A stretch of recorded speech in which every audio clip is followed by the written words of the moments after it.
안녕하세요. 저는 30대 후반의 여자입니다. 살다 보니 별의 별일을 다 겪는 것이 인생이라지만 이번 일로 저 역시 깨달은 바도 있고 다른 분들도 좀 생각해 보실 문제라고 생각해 이렇게 사연을 보내게 됐습니다. 제가 사는 지역에서 더 그런 일들이 많이 일어나고 제가 유난스럽게 받아들이는 건지 모르겠습니다만 진짜 우리 이러진 말아요 하는 마음으로 이야기를 시작해 보겠습니다. 저는 흔히 말하는 강남 토박이입니다. 요즘 말로 수저 자랑을 좀 해보자면 금수저와 은수저의 중간쯤이라고 생각합니다. 할아버지께서 물려주신 재산으로 아버지께서 오랫동안 사업을 잘 운영해 오셨고 그 덕에 부족한 것 없이 누릴 것 누리며 잘 자랐습니다. 한국에서 대학도 나쁘지 않았으나 유학도 다녀오고 여행도 많이 다니며 20대 후반까지 보냈습니다. 좀 재수 없을 수도 있지만 부모님께서 재벌까지는 아니시지만 제가 꼭 경제 활동을 하고 사회적인 성공을 반드시 해야 하는 동기도 적기도 했기에 가능했던 일이기도 했죠. 부모님께서도 굳이 제가 회사 들어가고 남의 밑에서 일하며 힘들어하는 것보다 작게라도 제가 진짜 하고 싶은 일을 찾기를 바라시기도 했습니다. 그래서 유학생활과 함께 시작한 방랑 생활을 마무리하고 정착해야겠다 느껴졌을 때 작은 플라워샵과 카페를 부모님 건물에 나란히 붙여서 차리고 제 능력껏 지금까지 운영 중에 있습니다. 제가 이런 삶을 살 수 있다는 것 자체가 진짜 복받았다고 생각합니다. 그런 점에서 굉장히 감사하며 사치스럽게는 살지 않겠다고 결심하기도 했습니다. 이런 생각은 여러 나라들을 여행하면서 다양한 사람들을 만나며 굳어지기도 했지만 조부모님께서도 그러셨고 부모님도 그렇고 어릴 적부터 세뇌하듯이 교육하신 덕도 있습니다. 사람 위에 사람 없다. 네가 운 좋게 좀 가진 부모 밑에서 태어나 호강하고 산다고 가지지 못하신 분들 내려다보고 무시하고 그렇다면 지원 일체 끊을 테니 행동거지 조심해라. 어려운 사람들이 힘들어할 때 바르게 나누는 건 얼마든지 해라. 하지만 엉뚱한 데다 낭비하는 건 안 된다. 라고 수없이 듣고 보고 자라다 보니 당연히 갑질이란 건 생각도 못했습니다. 저희 친정집에서 일하시던 여사님들도 사정상 일 그만두실 때 저희 엄마랑 함께 손 꼭 부여잡고 우시면서 감사하다고 서로 하시는 모습 보면서 저도 그렇게 하는 게 당연하다고 잘하기도 했습니다. 그러다 보니 대학을 함께 다닌 친구들은 제가 그렇게 형편이 좋은지 모르는 친구들도 많았습니다. 초중고 동창생들이야 한 동네에서 나하고 자라 거의 형편이 비슷하지만 대학 친구들은 좀 다양한 지역에서 모이니까요. 나중에 저 결혼할 때 와서야 너 이렇게 좋은 집안애였어? 하더군요. 남편도 저와 비슷한 사람이었습니다. 저희 플라워샵에 일주일에 한 번씩 오시는 손님이셨는데 어느 정도 얼굴이 익숙해질 무렵 제가 나가던 유기견 봉사단체에서 만나 약간의 친분을 쌓게 되었었죠. 저는 이미 남편에게 호감이 있을 대로 있는 상태였는데 남편은 그 마음을 아는지 모르는지 일주일에 한 번씩 꽃을 사고 봉사단체에서 열심히 봉사만 하더군요. 그러다 하루는 저희 플라워샵에 한 중년의 여성분과 팔짱을 끼고 오더라고요. 저희 엄마께서도 도시락 주신다고 와 계셨는데 그 중년의 여성분과 두 분이 반갑게 인사하시더라고요. 저희 엄마가 여기가 저희 딸이 하는 가게예요. 자주 오세요. 라고 묻자 그 여성분이 저희 아들이 제가 꽃 좋아한다고 일주일에 한 번씩 사다 주는데 오늘은 데이트도 할 겸 나왔다가 같이 왔어요. 같이 봉사도 한다던데 인연이 깊네요. 이러시더라고요. 그렇게 인사와 함께 꽃을 사가시고 나서 엄마에게 물었습니다. 엄마, 어떻게 하는 분이세요? 하고 여쭤보니 그, 왜 무슨 건설 사모님이시잖아. 너도 들어서 알지? 전 애외분들이 얼마나 인품이 훌륭하신지. 아들 중심 좀 넣겠다는 집들이 많다더라. 진짜 소문대로 인물도 좋고 착하네. 너 저 집 아들이랑 잘 지내. 혹시 아니? 라고 하시더라고요. 지방 쪽 주택들은 그 회사가 다 짓는다는 우스갯소리가 날 정도로 유복하고 훌륭한 집안이라고 소문이 났었는데도 옷차림이나 꾸밈새가 단정하지만 검소했고 주변 사람들에게 겸손한 모습을 이미 알고 있던 터라 저는 그 남자가 더 좋아졌습니다. 그래서 그날 저녁 바로 차 한잔 하자고 연락해서 만났습니다. 그리곤 솔직하게 이야기했습니다. 제가 호감을 느끼고 있던 것 아셨어요? 그러자 남자가 굉장히 크게 웃더군요. 그러더니 오늘 제가 어머님 모시고 거길 왜 간 것 같아요? 라고 되묻더군요. 좀 당황하며 아무 말 못하고 있자 남자는 저도 호감을 느끼고 있어서 어머님 모시고 간 거예요. 미리 아무 말도 없이 그래서 미안하긴 합니다. 아무래도 제가 부모님과 함께 일도 하고 있고 하니까 감출래야 감출 수가 없어서 일이 그렇게 됐네요. 사과할게요. 라더군요. 그래서 저는 아니요. 그럼 우리 좀 만나볼까요? 라고 대답해 버렸습니다. 남자는 제가 먼저 말하려고 했는데 성격이 급하시네요. 급한 김에 우리 결혼할까요? 라며 웃어버리더군요. 그렇게 저희는 6개월 만에 결혼을 했습니다. 시부모님께서도 역시나 저희 남편처럼 온화하신 분들이었습니다. 무시무시한 시댁 이야기에 겁먹었는데 일절 터치도 없으시고 오히려 더 챙겨주시려고 하셔서 죄송할 정도랍니다. 저희가 아들 낳았을 때도 저희 엄마보다도 더 많이 저를 챙기셔서 저희 엄마가 무한한데 기분은 좋다고 하실 정도였으니까요. 지금 제 자랑이 늘어져서 좀 민망하기도 하네요. 제가 이렇게까지 저의 환경을 말씀드린 이유는 지금부터 시작할 이야기 때문입니다. 저는 8개월 전쯤 남편의 회사 근처 아파트로 1년 월세를 얻어 이사를 했습니다. 저희 신혼집으로 살았던 집이 시부모님께서 신혼집으로 사셨다가 분가로 들어가시며 세를 주셨다가 저희가 결혼하며 인테리어를 하고 살았는데도 근 10년이 되다 보니 여기저기 손을 좀 봐야겠더군요. 그 김에 남편이 다시 짓자고 해서 재건축 때문에 임시 거처로 구했습니다. 전에 살던 동네와 그렇게 멀지도 않아 아이 학교도 전학하지 않아도 돼서 좋더라고요. 아이도 남자아이다 보니 아파트 놀이터에서 친구들과 어울리는 것도 좋아하기도 하고요. 그런데 여기 이사 오고 나서 이상한 광경을 보게 되었습니다. 저희 아파트와 학교가 붙어 있다 보니 길 건너 임대 아파트 아이들이 등하교를 아파트 사이길로 하는 게 더 빨라서 통학하는 아이들이 많더라고요. 그도 그럴 것이 안 그러면 아파트 주변 길을 돌아서 학교와 버스 정류장을 가야 하는데 그러면 아이들 걸음으로는 20분을 더 걷게 되거든요. 그런데 그걸 못 다니게 하자고 현수막이 붙어 있고 놀이터에서 노는 아이들 중에 임대 아파트에서 사는 아이들 같으면 너희 아파트에 가서 놀라고 화를 내면서 내쫓기도 하고 말이죠. 이사 후 소통을 위해 입주민 카톡방에 가입하라고 해서 들어가 봤더니 임대 아파트 사람들이 다녀서 아파트 수준이 떨어진다는 의견과 임대 아파트 아이들이 놀이터에서 함께 노는 모습이 꼴 보기 싫다라는 의견과 우리 애들이 이상한 거 배울까봐 걱정이라며 임대 아파트 사람들을 매도하더군요. 부녀회라는 곳에서 그런 대화들을 주도하더니 한 분이 이제 제가 나가서 철저하게 단돌이 할 테니 걱정 마시고 다들 임대 것들 퇴치해봐요 하더군요. 제 눈을 의심할 정도였어요. 이렇게 몰상식한 사람들과 이웃이라니 불쾌했습니다. 그런데 저는 1년만 살 건데 괜히 튀지 말자 생각해 별 말을 할 수 없었고 잘 피해 다니자라고 생각했습니다. 다음 날 하교 후에 집으로 향하는데 아이가 미끄럼틀 한 번만 타고 싶다고 해서 얼른 들어가기로 약속하고 잠깐 들렸습니다. 전에 놀이터에서 만나 함께 놀던 아이와 만나 인사를 하고 있더군요. 그런데 한 아주머니가 그 애에게 다가와 너 여기 안 살지? 너희 아파트 가서 놀아. 야, 너도 얼른 가. 라며 아이들을 향해 악을 고래고래 지르더군요.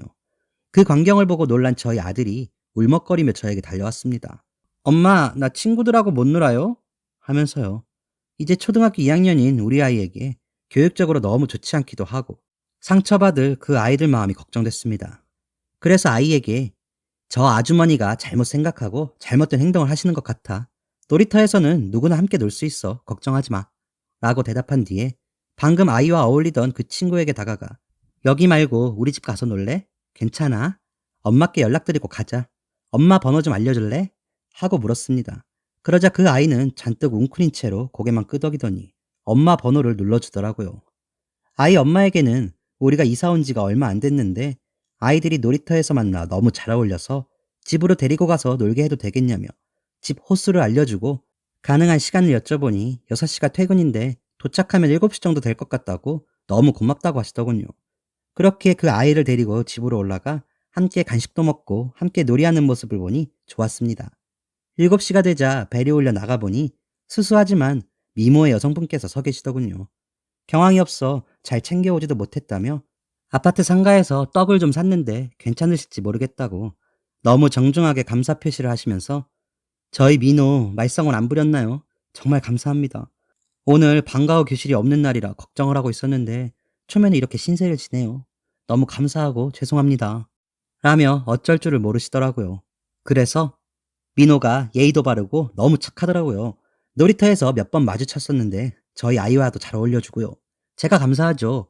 저희 아이가 학교가 이쪽이 아니라 친구가 없는데 놀아줘서요. 라고 답했더니 민호가 쪼르르 자기 엄마에게 오늘 놀이터에서 무서운 아줌마가 막 소리 지르면서 나가라고 했는데 이 아줌마가 절 구해주셨어요. 눈물이 나서 아빠가 너무 보고 싶었는데 아줌마가 절 데리고 와주셔서 안 울었어요. 하더군요. 그러더니 민호 엄마가 민호를 끌어안고 잘 참아줘서 고마워. 아빠가 하늘나라에서 보시고 너무 기특하게 생각하시겠다. 이제 우리 집으로 갈까? 가방 챙겨올래? 하며 아이를 들여보내고 눈에 눈물이 그렁그렁해 웃으시더라고요. 그러면서 실은 저희 아이 아빠가 3년 전쯤에 뺑소니 사고로 하늘나라에 먼저 갔거든요. 그래서 제가 일을 시작하면서 아이가 혼자인 시간이 많아 걱정했는데 너무 감사합니다. 하시기에 그럼 저희 아이랑 같이 놀게 할 테니 걱정 마세요. 저희 아이도 혼자 노는 것보다는 친구랑 노는 게 더 신나죠. 했습니다. 그랬더니 어휴, 그렇게 신세를 질 수는 없죠. 아무리 제가 급해도 그렇게 민폐를 끼칠 수 없어요. 라고 하시더군요. 그래서 제가 아이 친구 만들어주고 싶어서 그래요. 민폐는요. 저희 아이랑 같이 노는 건데요.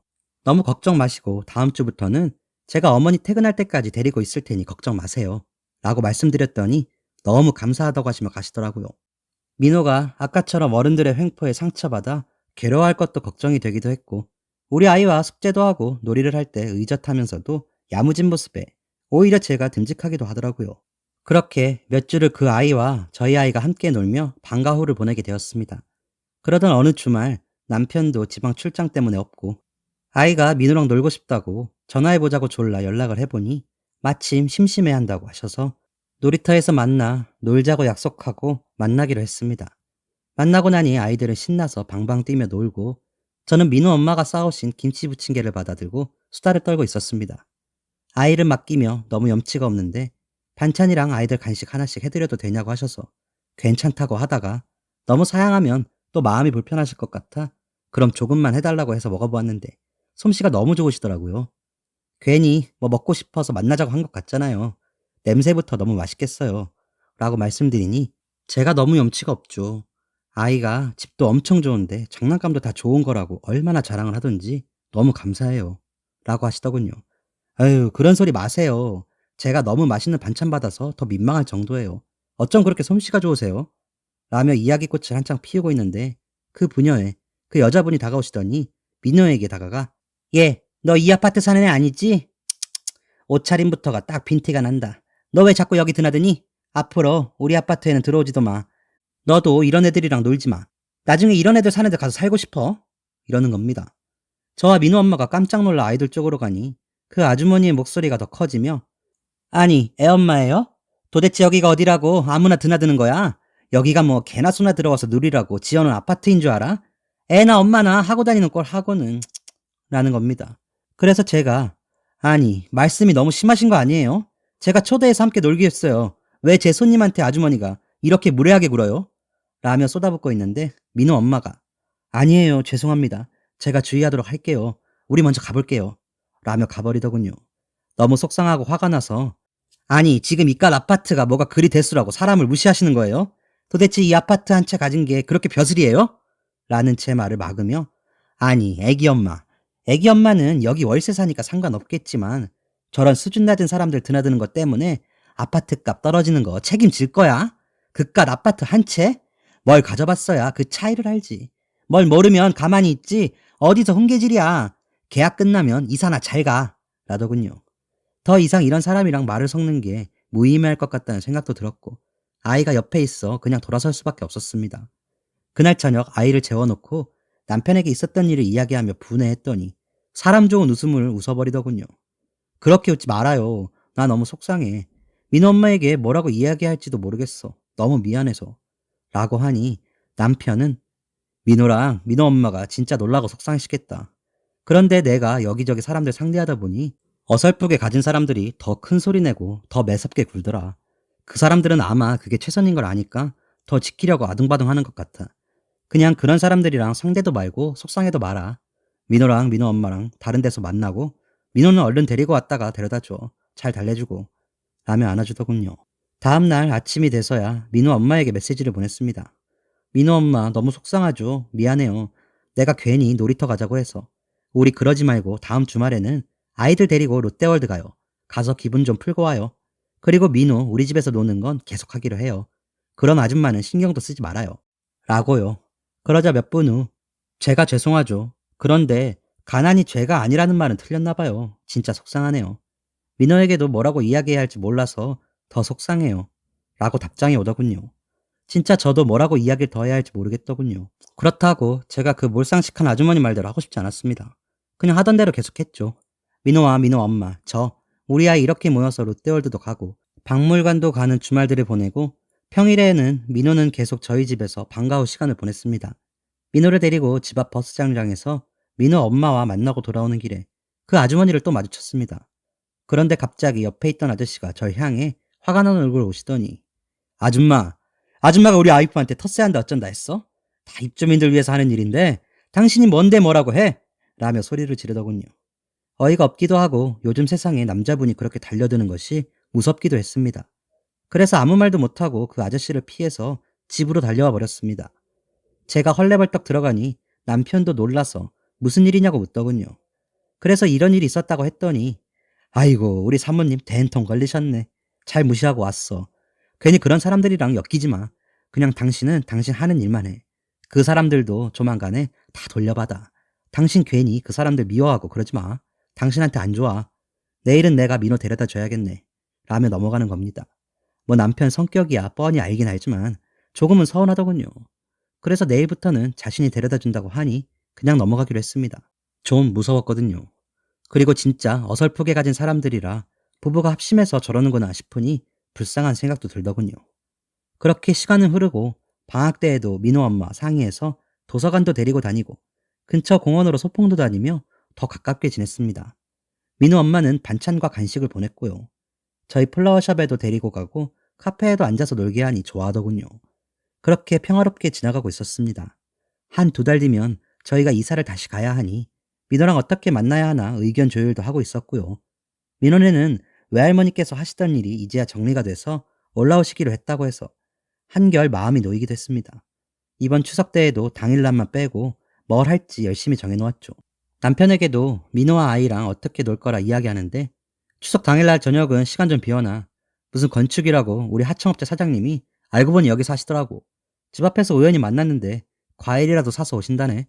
이번에 우리랑 계약하기로 한 게 좀 규모가 있어서 얘기도 좀 해야 해서 오시라고 했어. 라는 겁니다. 흔한 일이 아니었기 때문에 준비하겠다고 대답했죠. 추석날 저녁 한창 손님 맞을 준비를 하고 있는데 그 부녀의 아주머니와 그 화내던 아저씨께서 저희 집에 오신 겁니다. 제가 너무 놀라 문을 열며 저희 집까지 무슨 일이세요? 라고 하니 뒤따라 나오던 남편이 아는 사이야? 어떻게?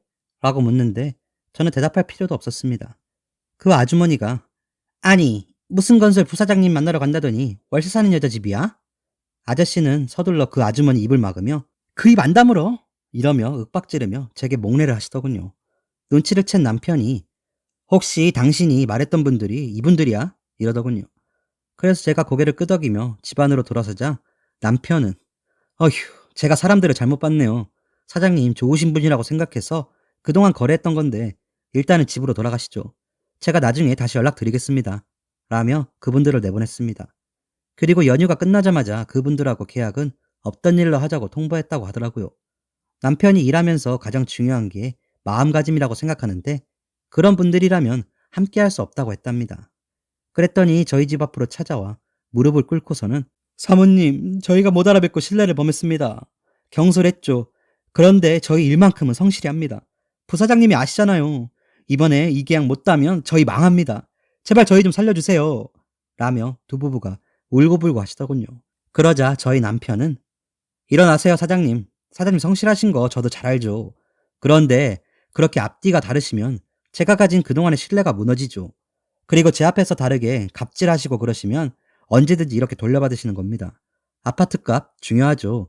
그래도 그게 자라나는 아이들보다 중요합니까? 저희 아이가 친구랑 놀면서 아파트 때문에 눈치 보고 놀아야 하나요? 사람 자존심보다 중요합니까? 저한테 이렇게 갑질당해 보시니까 어떠세요? 라며 두 부부에게 채근을 하더군요. 죄송합니다. 잘못했습니다. 이제 다시는 그런 일 없을 겁니다. 라는 아저씨와 고개를 숙이고 눈물만 흘리는 아주머니를 보자니 또 마음이 안쓰럽기도 했습니다. 하지만 그분들이 진짜로 사과해야 할 사람은 민호 엄마와 민호라는 생각을 하고 있는데 남편이 민호 엄마에게 오시라고 전화 좀 해달라고 하더군요. 그래서 민호 엄마에게 전화를 해 지금 좀 우리 집 앞으로 와줄래요? 내가 좀 할 말이 있어서 라고 했더니 10분도 걸리지 않아 아이와 함께 왔더라고요. 눈앞의 광경을 보고 어리둥절해하며 놀란 민호 엄마에게 아주머니께서 먼저 손을 잡고 눈물을 흘리시며 아기 엄마, 내가 너무 미안해요. 내가 나이만 먹었지 세상을 허투루 살았나 봐. 너무 미안해. 내가 다시는 안 그럴게. 아줌마가 무섭게 해서 너무 미안해. 진짜 너무 부끄럽다. 며 민호에게도 사과를 하셨습니다. 그 모습이 가식 같아 보이진 않았어요. 민호 엄마도 함께 울기만 하길래 제가 손을 잡아줬습니다. 그러자 저희 남편이 진심이신 것 같아 보여 다행이네요. 일단 저희도 좀 생각할 시간을 주세요. 이미 다른 업체 선정하고 있긴 한데 다시 회의해 보겠습니다. 돌아가세요. 라며 두 부부를 돌려보냈습니다. 민호 엄마에게는 제가 자초지종을 다 이야기해줬고요. 그리고 며칠 뒤 제가 다시 저희 집으로 그 부녀의 아주머니와 민호 엄마를 초대해서 자리를 마련했습니다. 아주머니는 내가 너무 미안하게 생각해. 진짜 이번에 겪어보니 없는 서름을 너무 느끼겠더라고. 애기 엄마 내 사과 받아줘요. 라며 다시 사과하시더군요. 민호 엄마도 너무 서럽고 속상하지만 이렇게 사과하시니 저도 잊어볼게요. 라며 웃더군요. 그 후로는 놀이터에서 만나면 아주머니는 아이들에게 물도 주시고 민호 외할머니께도 잘해주시더라고요. 그래서 저도 마음 편히 이사 준비를 하고 있습니다. 물론 그 아주머니를 제외한 톡방의 분위기는 아직도 살벌합니다. 하지만 점차 바뀌길 바라는 건 제 욕심일까요? 긴 사연 들어주셔서 감사합니다. 지금까지 사연 들어주셔서 감사합니다. 사연이 재밌으셨다면 구독과 좋아요를 눌러주세요. 감사합니다. 안녕히 계세요.